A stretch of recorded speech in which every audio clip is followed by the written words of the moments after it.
Sebelum kita mulai, mari kita tunduk kepala, saya pimpin dalam doa. Bapa di surga, terima kasih karena kesempatan ini kami gunakan untuk belajar satu topik yang mungkin akan mengubah langkah kami di dalam peminjilan kami tentang kepada siapa harus kami bawakan Injil kebenaran ini, dan kepada siapa lagi yang akan dinanti-nantikan di dalam nubuatan yang akan datang kepada Tuhan. Dan bahwa di dalam dunia sekarang ini kami mau supaya terang itu bersinar terus dari matahari dan bukan sekadar bersinar daripada pantulan separuh siang separuh terang saja. Terima kasih, berkati setiap yang sama-sama mendengar, menonton, baik melalui Zoom, di YouTube, ataupun di Facebook. Dalam nama Yesus kami berdoa. Amin. Oke, terima kasih karena bersama dengan saya harap kita semua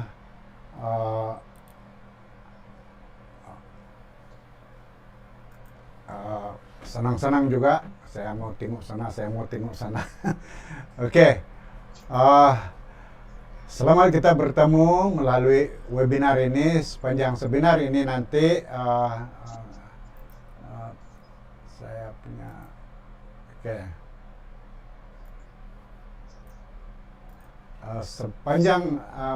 sepanjang seminar ini pada malam ini kita berbicara tentang satu kumpulan yang saya sebut di sini sebagai Ismail Rohani. Ismail Rohani. Alkitab ada menyebut mengenai Israel dan suku Israel dan seterusnya Israel Rohani. So, dalam webinar kita ini, dalam perbahasan saya ini, mungkin akan kamu dengar tentang istilah Ismail Rohani. Jadi kamu tahu maksudnya, yaitu keturunan Ismail. Jadi kalau dulu ada Ismail, sekarang ada Ismail Rohani. Dalam hal sama bagi merujuk sepupuh kita yang di sebelah sana, kita akan rujuk kepada mereka sebagai Ismail Rohani. Pada hari ini khususnya di dalam gereja Kristen, ramai orang bertanyakan soalan berdasarkan peristiwa semasa di dunia. Persoalannya ialah, apakah yang Alkitab katakan tentang peranan yang akan dimainkan oleh suku Ismail atau Ismail Rohani sebelum kedatangan Yesus yang kedua kali. Oleh itu saya punya slide ini tidak berapa komprehensif, tapi saya harap kamu akan paham. Jadi pada malam ini kita akan membahas mengenai peranan suku Ismail di dalam sejarah suku Israel. Walaupun kadangkala ahli teologi berdebat tentang siapakah yang dimaksudkan di dalam Wahyu 9, sama ada ayat ini merujuk kepada Israel Rohani, kebangkitan Ismail Rohani, atau sama ada Daniel 11 ayat 40 hingga 45. Ini akan kita pelajari nanti di dalam seri webinar Daniel Jendela Sejarah Dunia nanti. Apapun sama ada kedua bahagian ini, yaitu Wahyu 9 juga Daniel 11 mempunyai kaitan dengan Ismail Rohani sebagai Raja Selatan. Namun terdapat satu nubuatan yang sangat jelas yang nampaknya tidak disadari oleh sejumlah besar pelajar nubuatan Alkitab. Sebelum kita teruskan, perhatikan lambang bulan sabit ini. Ia berupa satu kiasan mengenai terang. Tetapi terang ini adalah pantulan daripada terang matahari yang dipantulkan ke bulan dan dipantulkan ke bumi. So, dia terang bulan sebenarnya adalah berasal dari matahari, dan bila sampai di bulan dipantulkan ke bumi. Saudara, Yesus berkata, "Akulah terang dunia." Dan jika terang itu telah diberikan kepada kawan kita di sebelah, maka terang itu dipantulkan tapi tidak sepenuhnya dipantulkan. Jadi oleh itu saya mulakan siri perbahasan saya pada kali ini dengan memetik dua ayat dari kitab Yesaya yang saya ingin baca terlebih dahulu. Kita akan kembali kepada ayat ini apabila tiba kepada topiknya. Namun ayat ini bukanlah satu nubuatan teologi yang sangat mendalam, tetapi mempunyai message yang sangat sederhana, namun sangat jelas untuk kita. Ayat-ayat tersebut terdapat di dalam Yesaya 60 ayat 6 dan ayat 7. Nah, kita baca seperti berikut. Sejumlah besar unta akan menutupi daerahmu, unta-unta muda dari Midian dan Eva. Mereka semua akan datang dari Sheba, akan membawa emas kemenyan, serta memberitakan perbuatan masyhur Tuhan. Nah, dan ayat ke-7, segala kambing domba kedar akan berhimpun kepadamu, domba-domba jantan Nebayot akan tersedia untuk ibadahmu, semuanya akan dipersembahkan di atas mezbahku sebagai korban yang berkenan kepadaku, dan aku akan menyemarakkan rumah keagunganku. Bagi ahli masyarakat biasa, ayat ini kelihatan seperti tiada kaitannya dengan suku Ismail yang Alkitab katakan sebagai Bani Timur atau orang dari Timur. Yaitu jika kita tidak tahu siapa bangsa Midian, siapa bangsa Eva, siapa bangsa Sheba, dan siapa bangsa Nebayot itu. Untuk dapat memahami maksud ini, maka kita perlulah memahami siapa mereka yang dimaksudkan di dalam ayat ini. Perhatian kita adalah bagaimana dua ayat ini digenapi sehubungan dengan kedatangan Yesus yang pertama kali, dan yang ayat ke-7 akan digenapi nanti dipercayai oleh para sarjana Alkitab kita dalam gereja kita sehubungan dengan kedatangannya yang kedua kali. Soalan kita, siapakah bangsa Midian, Eva, dan Sheba ini? Itu soalan pertama kita. Mari kita baca di dalam Kejadian 25 ayat 1 yang menyatakan bahwa selepas kematian Sarah, Abraham berkawin semula dengan seorang wanita bernama Keturah yang melahirkan 6 anak lelaki baginya. Perhatikan carta di sebelah ayat ini sambil saya membaca dari Kejadian 25. Abraham mengambil seorang istri namanya Keturah. Dia melahirkan bagi Abraham Zimran, Yoksan, Medan, Midian, Ishbak, dan Suah. Oleh itu, Midian adalah anak Abraham dan Eva itu adalah cucu kepada Abraham sebagaimana kita lihat dalam ayat 4. Jadi anak-anak Midian ialah Eva, Efer, Henok, Abida, dan Eldaa. Itulah semuanya keturunan Keturah. Kejadian 25 ayat 4. Nabi Yesaya juga ada menyebut seorang yang bernama Sheba yang disebut di dalam Kejadian 25 ayat 3. Nah, Yoksan memperanakan Sheba. Oke, saya harap ada di dalam ada huruf merah. Kayak tulisan merah di dalam carta saya. Yoksan memperanakan Sheba. Jadi Sheba adalah anak Yoksan, anak Keturah, anak Abraham. Dan keturunan Didan adalah orang Asur, orang Letus, dan orang Lium. Kejadian 25 ayat 3. Maka Sheba itu adalah cucu Abraham karena Yoksan adalah bapak kepada Sheba dan anak kepada Abraham. Jadi suku Sheba, suku Eva ini adalah daripada keturunan Abraham. Seterusnya, siapakah Kedar dan Nebayot di dalam Yesaya 60 ayat 7? Dalam dalam ayat ini dikatakan bahwa segala kambing domba kedar akan berhimpun kepadamu. Jadi jika kita melihat ayat di dalam Kejadian 25 ayat 13, kita membaca perkara berikut. Ini adalah anak-anak Ismail, disebutkan menurut urutan lahirnya. Nebayot anak sulung Ismail, selanjutnya Kedar, Abdel, dan Mibsam. Oleh itu, kita melihat di sini bahwa Kedar dan Nebayot adalah cucu kepada Abraham melalui Ismail dan Hagar. Jadi saudara penonton yang saya kasihi di dalam Tuhan, kita melihat 3 garis keturunan Abraham di sini. So, Abraham ada 3 istri. Saya pernah mendengar kononnya Abraham ada 4 istri. Ada satu tradisi rabbinik yang mengatakan bahwa keturah itu sebenarnya adalah Hagar.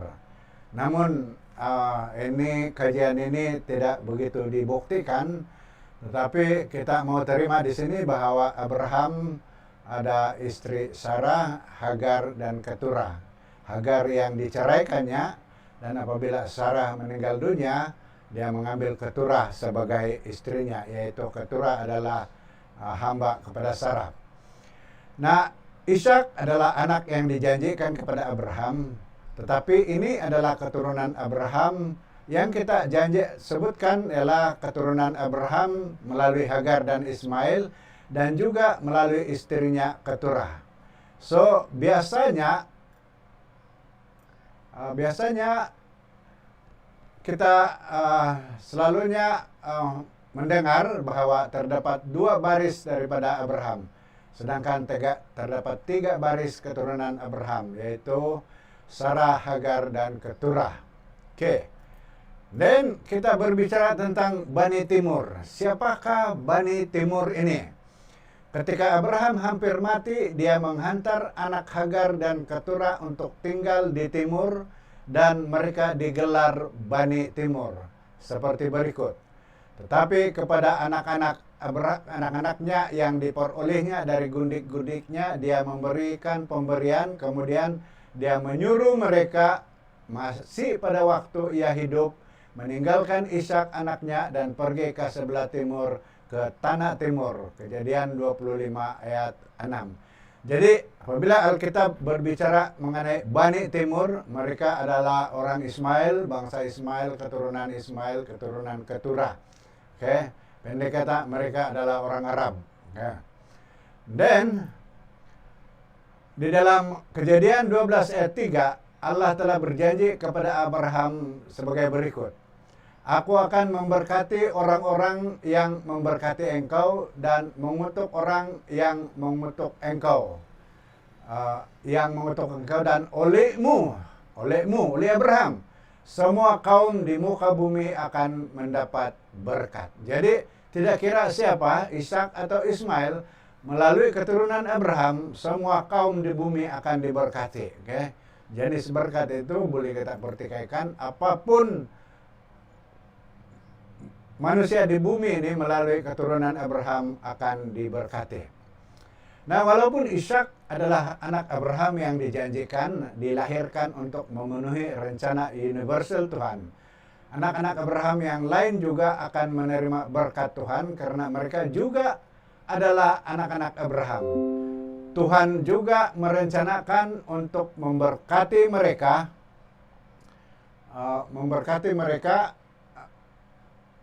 semua sebagai satu keluarga di bumi ini. Oleh itu, Allah pasti juga akan memberkati keluarga Abraham sendiri.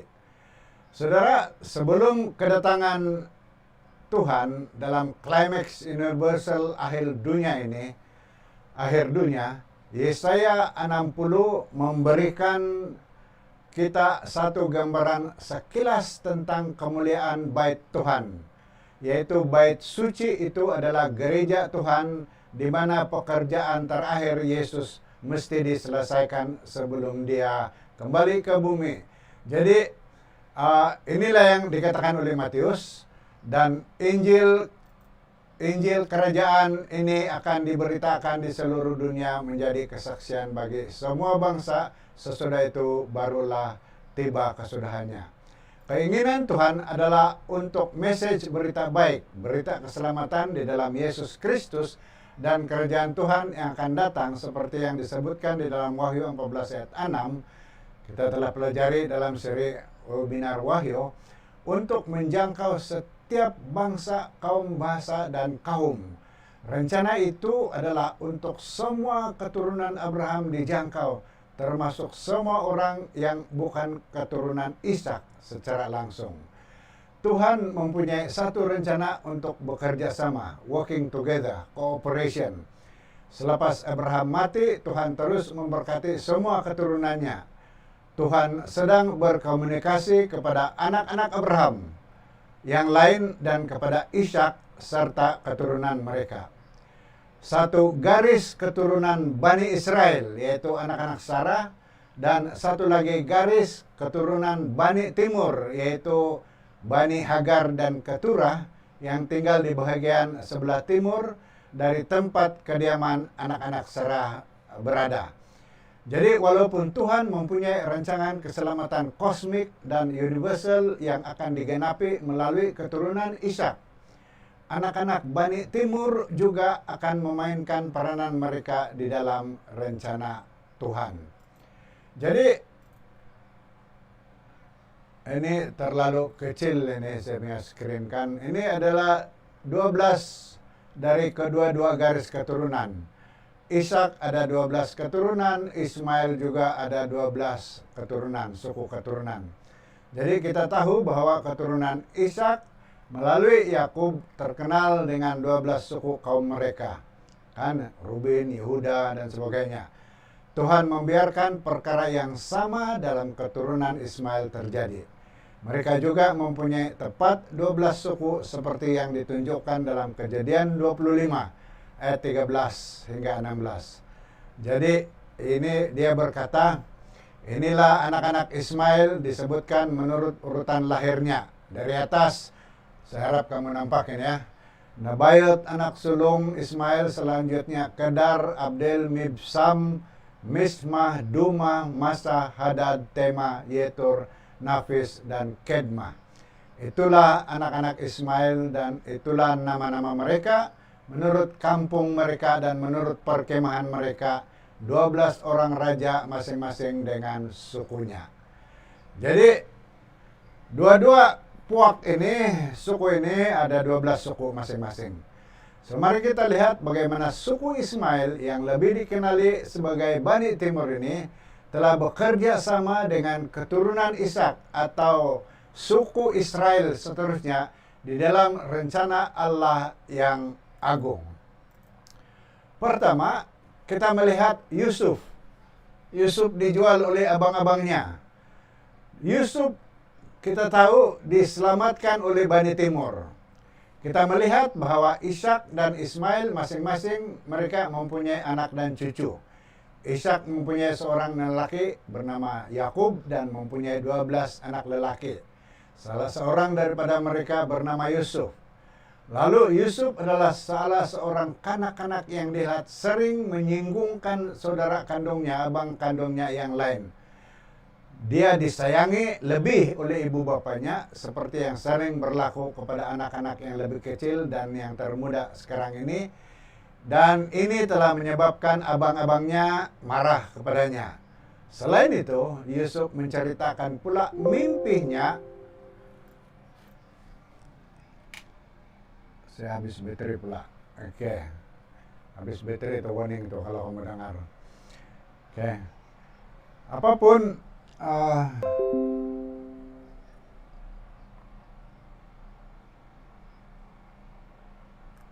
Oke, baterai sudah sambung.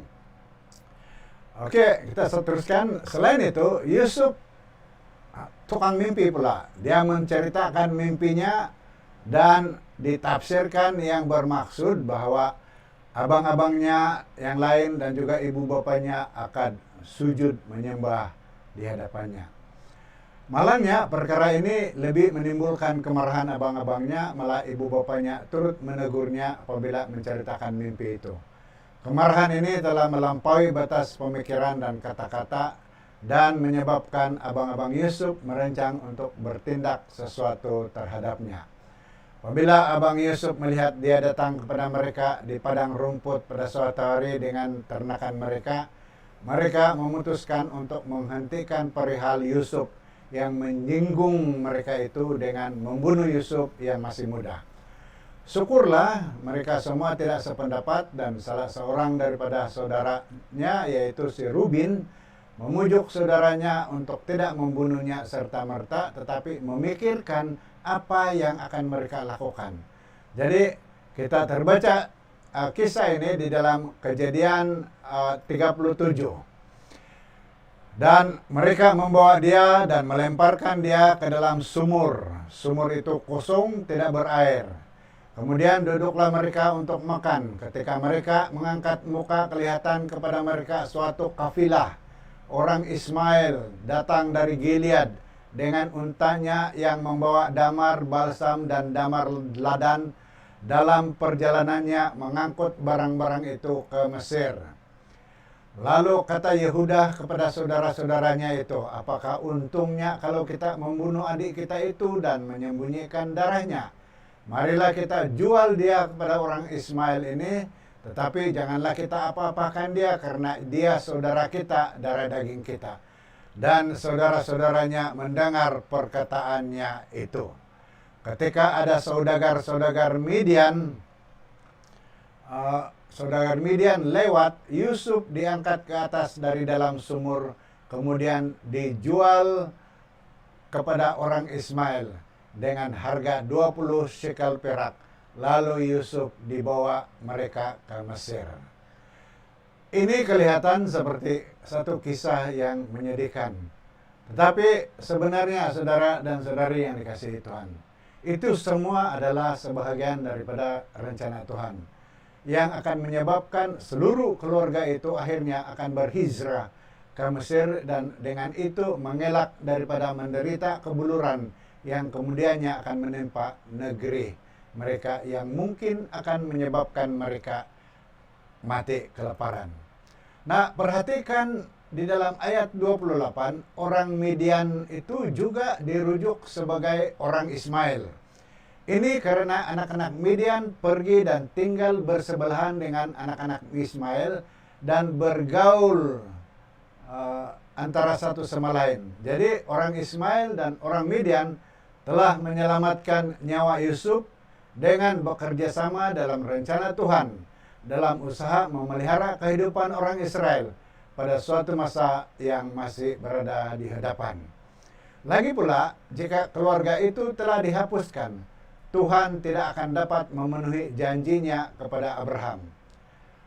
Tuhan telah menggunakan orang Ismail untuk membawa Yusuf ke Mesir. Dan dengan cara itu keturunan Ishak telah dipelihara.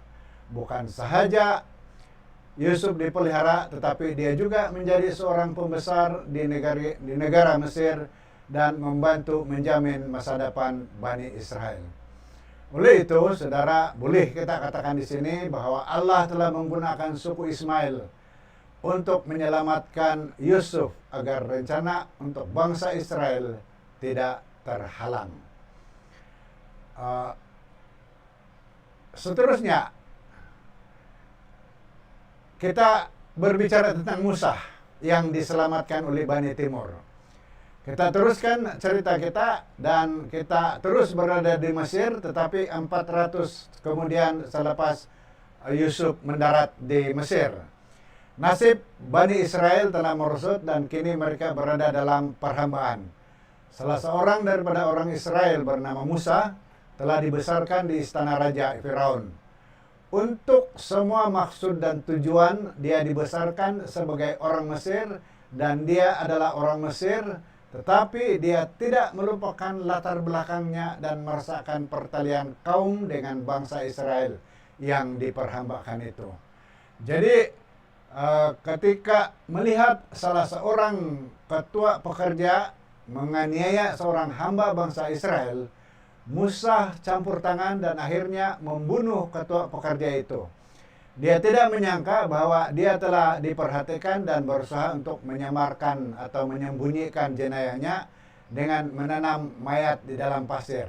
Tetapi seperti yang sering berlaku, ada orang yang telah menyaksikan perbuatannya. Suatu hari, ketika Musa berusaha menghentikan pergaduhan di antara dua orang Israel, dia telah dicabar oleh orang Yahudi itu sama ada dia akan membunuhnya juga sama seperti dia telah membunuh orang Mesir itu.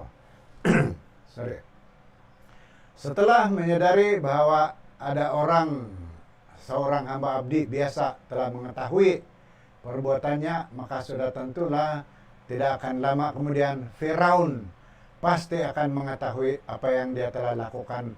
Lalu Musa memutus untuk melarikan diri.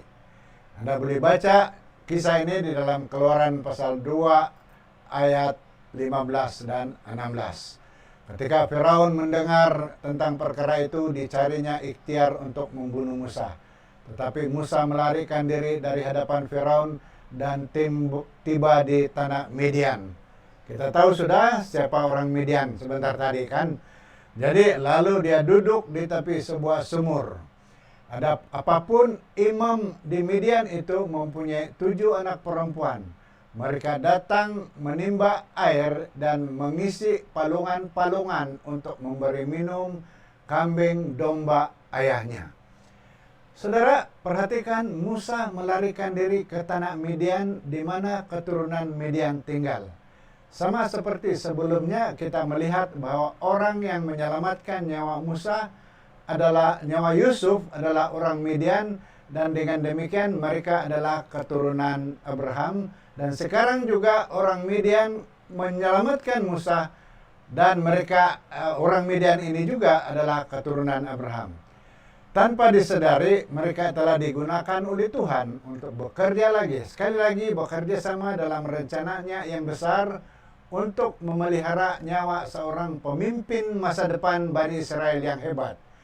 Dan dengan itu membolehkan satu pergerakan perpindahan kumpulan manusia yang paling hebat, paling besar, dan paling dramatik, atau yang sering disebut Exodus, yang pernah terjadi di muka bumi ini. Seterusnya kita berbicara tentang Yetro, orang Midian, seorang yang beriman. Musa tinggal di rumah Yetro, seorang imam berbangsa Midian. Ramai orang mengatakan bahwa dia imam berhala, imam kafir. Imam jenis yang bagaimana kayak Yetro ini soalan kita. Setengah orang berpendapat bahwa dia adalah penyembah berhala.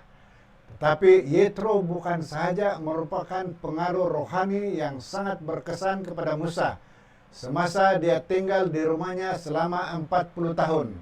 Tetapi kemudian apabila dia mengunjungi Musa di padang gurun, semasa di padang gurun, Yetro merupakan seorang individu yang telah mengajar Musa satu sistem pengurusan dan pentadbiran yang paling hebat yang pernah diperkenalkan pada sepanjang zaman. Siapa kita yang biasa mengurus orang ramai, mengarah orang ramai, 10 jaga 10, 10 jaga 10. Ini adalah Yetro punya sistem. Kita dapati hal ini di dalam Keluaran 18 yang juga berbicara tentang Tuhan seperti berikut. Kita lihat, kita baca. Kemudian Yetro berkata kepada Musa, "Kamu tidak melakukan tugas ini dengan cara yang betul. Dengan cara ini kamu akan meletihkan dirimu dan juga semua orang. Tugas ini terlalu berat untuk kamu lakukan seorang. Sekarang," katanya, "dengarlah nasihat saya," kata Yetro. "Maka Allah akan menyertai kamu." Tengok dia, sebab Allah ini dari perkataan Yahweh. Jadi Yetro juga penyembah Yahweh. Memang kamu harus mewakili umat ini di hadapan Allah dan mengemukakan perselisihan mereka kepadanya. Kamu harus mengajar mereka tentang perintah dan hukum Allah serta menerangkan bagaimana mereka harus hidup dan apa yang harus dilakukan. So Yetro bilang, kau ajar mereka tentang hukum. Lalu Selepas itu, selain itu, kamu harus memilih beberapa orang lelaki yang bijaksana, lantiklah mereka sebagai pemimpin rakyat untuk mengetahui 1.000 orang, 100 orang, 50 orang, dan 10 orang. Mereka mestilah orang yang takut akan Allah, yang dapat dipercayai, dan yang tidak mau menerima rasuah. Allah telah mengutus Musa kepada orang Midian, supaya dia dapat mengabaikan semua yang telah diajarkan kepadanya mengenai perkara-perkara rohani, budaya semasa dididik di dalam istana Firaun, dan belajar teologi yang benar yang diajarkan kepadanya oleh Imam Midian ini, yang akhirnya menjadi mentuanya apabila Musa berkawin dengan Zipora, anak perempuan Yetro. Jadi, saudara, perhatikan, Yetro bukanlah sekadar seorang imam dari bangsa Midian, tetapi dia adalah satu-satunya imam kepada Allah Yahweh yang sama, yang disembah oleh orang Ibrani yang berbangsa Midian ini. Dia berkhidmat kepada Allah yang sebenar. Saudara, sekarang kita datang kepada seorang individu yang hebat, bernama Kaleb. Kaleb, ramai orang mempersoalkan, adalah anak Bani Timur atau tidak. Apabila Bani Israel berada di sempadan tanah perjanjian, 12 pengintip telah dihantar keluar dari Israel untuk meninjau keadaan di seberang sungai Yordan. 10 di antara mereka telah membawa kembali laporan yang buruk. Manakala 2 lagi yang membawa berita gembira. Seorang bernama Yosua dan seorang lagi bernama Kaleb. Kita tahu bahwa Yosua adalah dari suku Israel. Tetapi bagaimana dengan Kaleb? Menurut Alkitab, Kaleb adalah dari suku orang Kenas. Tetapi siapakah orang Kenas ini? Mari kita baca Kejadian 36 ayat 10 dan 11. Memberitahu kita dari mana asal mereka. Di sini nama anak-anaknya, yaitu anak-anak Isau. Okay? Ini anak Isau ini. Anak Isau bernama Elifas, anak Ida istri Isau, Rehuel anak Basmat istri Isau. Anak Elifas ialah Teman, Omar, Zefo, Gaitam, dan Kenas. Jadi, Isau ada anak, nama dia Elifas, dan Elifas, Kenas adalah dari keturunan Elifas, dari keturunan Isau. Nah, Isau ini telah berkawin dengan suku perempuan dari suku Ismail. Istrinya Ada dan Basmat adalah anak perempuan Ismail, saudara kandung Neboyat, yang kita baca di dalam Kejadian 36 ayat 3. Suku Kenas berupa satu suku yang bukan dari Bani Israel, namun mereka telah bergabung menjadi sebahagian daripada suku Yehuda. Jadi Kaleb di dalam Alkitab adalah dari suku Yehuda. Jadi ingat ini, Kaleb adalah suku Kenas, Kenas adalah dari suku Elifas, keturunan Isau. Apabila Isau memperistrikan ada Basmat daripada salah seorang anak Ismail, mereka melahirkan Elifas dan melahirkan bangsa orang Kenas. Jadi Kaleb orang Kenas keturunan Ismail yang turut sama membantu Israel memimpin Israel memasuki tanah Kanaan. Jadi pada hari itu Kaleb telah mewakili suku Yehuda, suku yang paling penting di dalam Israel. Dia memainkan peranan penting untuk memberi dorongan dan semangat kepada bangsa Israel untuk memasuki tanah perjanjian. Saudara, seorang anak lelaki dari Bani Timur telah mengingatkan bangsa Israel mengenai janji untuk memasuki negeri Kanaan, tanah perjanjian. Sekali lagi kita melihat bagaimana peranan suku Ismail di dalam sejarah suku Israel. Ada seorang lagi yang kita akan pelajari. Ayub adalah orang terbesar di antara semua orang dari Bani Timur. Saudara, semasa Musa menetap di Midian, dia telah menulis bukunya yang pertama, yaitu Kitab Ayub. Mungkin Musa telah mendengar juga kisah mengenai Ayub ini daripada orang-orang dari timur, yaitu orang-orang Midian. Kita diberitahu dalam Ayub bab 1 bahwa Ayub juga tinggal di timur. Oke, ayat 1 ada seorang lelaki di tanah Uz. Oke, ini ada tanah Uz di sana. Bernama Ayub, seorang itu saleh dan jujur, dia takut akan Allah dan menjauhi kejahatan. Dia mendapat 7 anak lelaki dan 3 anak perempuan. Dia memiliki 7.000 ekor kambing domba, 3.000 ekor unta, 500 pasang lembu, 500 keldai betina, dan budak-budak dalam jumlah. Budak-budak ini hamba abdi dalam jumlah yang sangat besar, sehingga orang itu adalah yang terkaya dari semua orang di sebelah timur. So, ada umat Tuhan di Bani Timur ini yang sangat diberkati. Ayub berasal dari timur, jadi dia adalah Bani Timur, seorang yang terbesar di antara semua orang dari Bani Timur. Dan Tuhan merujuk kepadanya sebagai satu contoh mengenai seorang yang tidak bercelah dan jujur, takut kepada Tuhan dan menjauhi kejahatan. Dia bukan dari suku Israel. Okay. Nah, kita pergi kepada satu perkara yang sangat menarik. Kita akan kembali kepada apa yang kita baca di dalam Yesaya 60 ayat 6.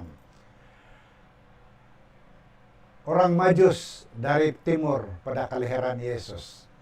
Semasa Yesus dilahirkan, ada orang Majus yang dari timur datang menyembah dia. Ayat 1 dan 2 dalam Matius pasal 2 mengatakan, sesudah Yesus dilahirkan di Bethlehem, di tanah Yudea, pada zaman Raja Herodes, datanglah orang-orang Majus dari timur ke Yerusalem. Ayat 2, dan bertanya-tanya, di manakah dia raja orang Yahudi yang baru dilahirkan itu? Kami telah melihat bintangnya di timur dan kami datang menyembah dia. So, orang Majus ini datang dari timur. Okay? Kita kembali kepada Yesaya 60 ayat 6. Orang Majus ini yakni orang bijaksana telah datang dari sebelah timur berdasarkan kepada nubuatan di dalam Yesaya 60 ayat 6. Sejumlah besar unta akan menutupi daerahmu, unta-untamu dari Midian dan Eva. Mereka semua akan datang dari Sheba, akan membawa emas dan kemenyan, serta memberitakan perbuatan masyhur Tuhan. Jadi, sudah saya kurung, harap kamu nampak itu bahwa Sheba, Midian, dan Eva adalah keturunan Keturah. Jadi nampaknya keturunan dari suku Keturah telah datang menyembah Yesus waktu dia dilahirkan. Ramai sarjana berpendapat bahwa ayat 6 ini merujuk kepada kedatangan Yesus yang pertama kali. Manakala ayat yang ke-7 merujuk kepada kedatangan Yesus yang kedua kali. Nubuatan ini digenapi pada kedatangan Yesus yang pertama apabila orang Majus datang dari timur, yaitu Midian, Eva, dan Sheba berada di timur, yaitu anak keturunan Keturah, dan mereka menyembah bayi Yesus di Bethlehem. Sebagaimana yang ayat ini catatkan, mereka datang dengan unta mereka. Mereka membawa emas dan kemenyan bersama mereka. Dan mereka memberitakan pujian kepada Allah. Setiap perincian perkataan di dalam Yesaya 60 ayat 6 digenapi pada kedatangan Yesus yang pertama. Nah, saudara dan saudari, saya ingin membawa perhatian kita kepada Daniel 2 ayat 48. Setelah semalam kita webinar tentang Daniel dan bagaimana Daniel telah berjaya lulus setelah 3 tahun dididik. Nanti Kamis akan datang kita akan belajar lagi, membahas lagi bagaimana di dalam Daniel 2 ayat 48 Lalu raja memuliakan Daniel, dianugerahinya lah dengan banyak pemberian yang besar, dan dibuatnya dia menjadi penguasa atas seluruh wilayah Babel dan menjadi kepala semua orang bijaksana di Babel. Nah, istilah menjadi kepala semua orang bijak di Babel dalam terjemahan awal ini di dalam bahasa Inggris, dia telah dilantik menjadi ketua kepada semua orang Magi, semua orang Majus. Salah satu istilah yang merujuk kepada orang bijaksana di Babylon ini adalah Magi. Okay. Dan dari sinilah bahasa Inggris kita mewarisi perkataan magic atau magician. Okay. Orang bijaksana yang datang menyembah Yesus dipanggil Magi atau yang diterjemahkan kepada Majus. Persoalannya ialah ini adalah circumstances, okay? Circumstantial evidence. Lalu diterima di dalam mahkamah, syukur. Tetapi inilah saya cabarkan kepada Anda semua, baik di Zoom, di YouTube yang mendengar. Okay?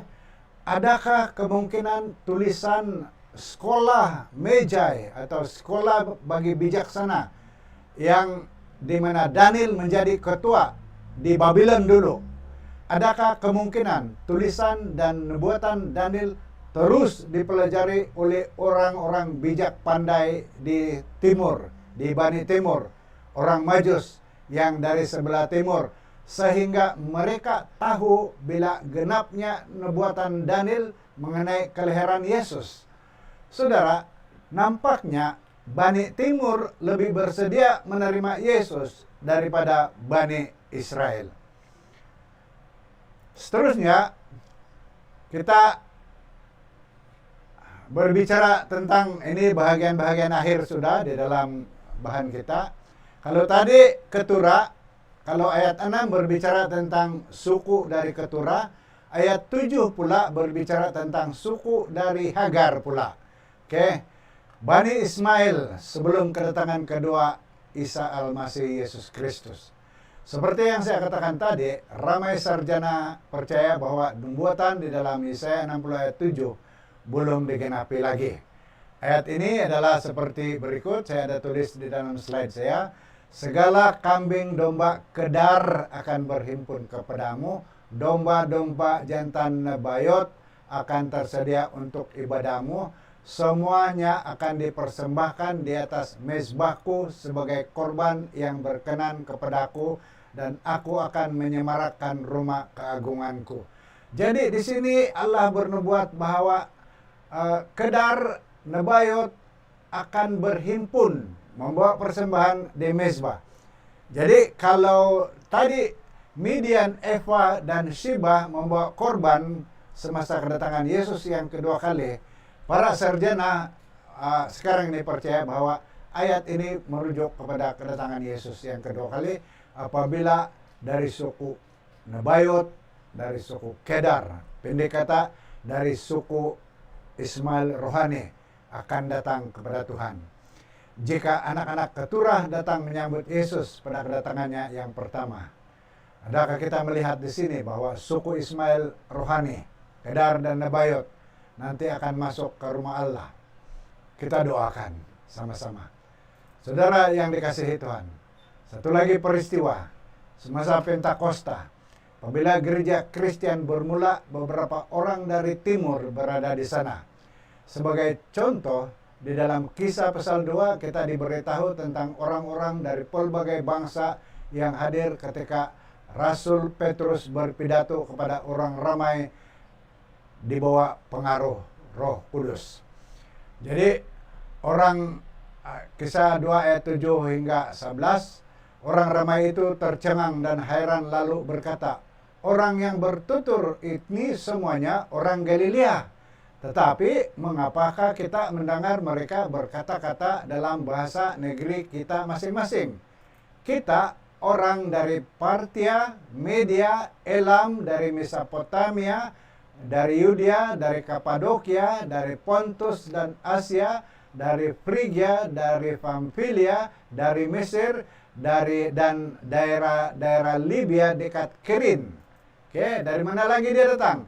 Ada di antara kita yang datang dari Rom, baik orang Yahudi maupun bangsa lain yang menganut agama Yahudi.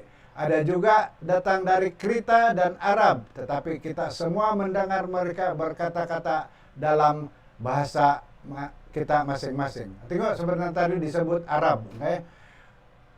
Oleh itu, pada hari Pentakosta, ramai orang dari Bani Timur yang datang mendengar Petrus. Dan kemungkinan juga, karena tidak disebut nama, di antara 3.000 yang dibaptis pada satu hari itu, adakah kemungkinan ada di antara mereka dari Bani Timur? Saudara dan saudari yang dikasihi Tuhan, walau bagaimanapun hari ini suku Ismail yang boleh kita gelar sebagai Ismail rohani berkembang dan bertambah ramai melalui kelahiran biologi dan melalui penyebaran agama. Ayat ini di dalam Yesaya 60 ayat 7 belum benar-benar digenapi secara keseluruhannya. Ayat tersebut mengatakan semua kawanan domba kedar dan semua domba jantan Nebayot, yang bermaksud akan ada sejumlah besar orang yang akan datang berkumpul bersama sebagai seiman di dalam Yesus Kristus. Hari ini penghijraan beramai-ramai yang terjadi, yang berpindah daripada negara-negara yang disebut negara 1040 window. Dan kebanyakan orang ini adalah disebabkan akibat peperangan, tetapi jika kita lihat trajektori Alkitab, jelas bahwa walaupun mereka dipindahkan karena peperangan dan lain-lain hal kekejaman, Tuhan membiarkan mereka berhijrah ke wilayah di kedudukan umat Israel rohani agar mereka berpeluang untuk mendengar Injil. Ironinya, mereka yang sepatutnya menyampaikan message berita baik Injil keselamatan melalui Yesus Kristus ini tidak berkongsi dengan mereka karena tidak berkongsi dengan mereka atas suatu sebab, yang lain karena takut kepada mereka. Oke. Ada juga halangan-halangan dari pihak-pihak berkuasa yang tidak boleh menginjil kepada rekan-rekan kita. Jadi, bagaimanakah mereka akan mendengar jika tidak ada yang memberitahu mereka? Ayat itu meneruskan dengan berkata bahwa semuanya akan dipersembahkan di atas mezbahku sebagai korban yang berkenan kepadaku.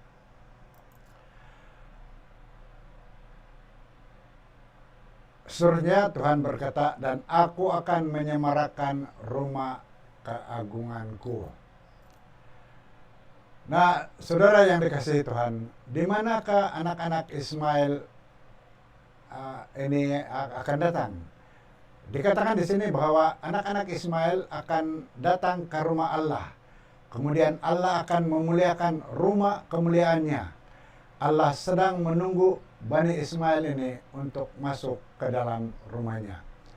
Saudara, kita berharap agar persepsi kita terhadap kaum Ismail rohani akan berubah karena mereka juga disayangi oleh Allah.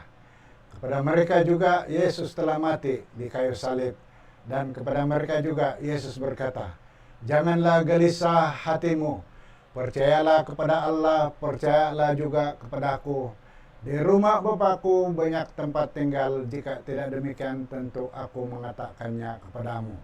Sebab aku pergi ke situ untuk menyediakan tempat bagimu, dan apabila aku telah pergi ke situ dan menyediakan tempat bagimu, aku akan datang kembali dan membawa kamu ke tempatku, katanya, supaya di tempat di mana aku berada, kamu pun berada, dan kemana aku pergi, kamu tahu jalan ke situ.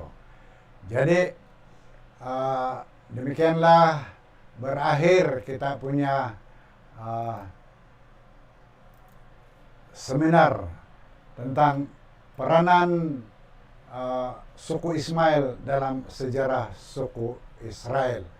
Saya harap maklumat itu tadi telah membawa manfaat bagi kita semua, membawa satu pencerahan yang baru bagi Anda yang belum mendengar tentang maklumat ini sebelum ini.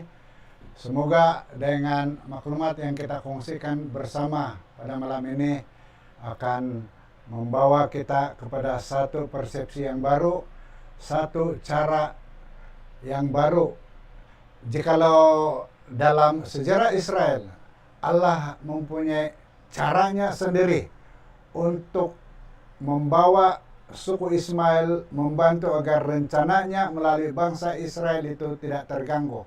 Pastinya kita yang Israel rohani, ada jalan untuk kita membawa rekan-rekan dari Ismail rohani untuk sama-sama kita di dalam menyemarakkan mezbah Allah. Jadi sekian.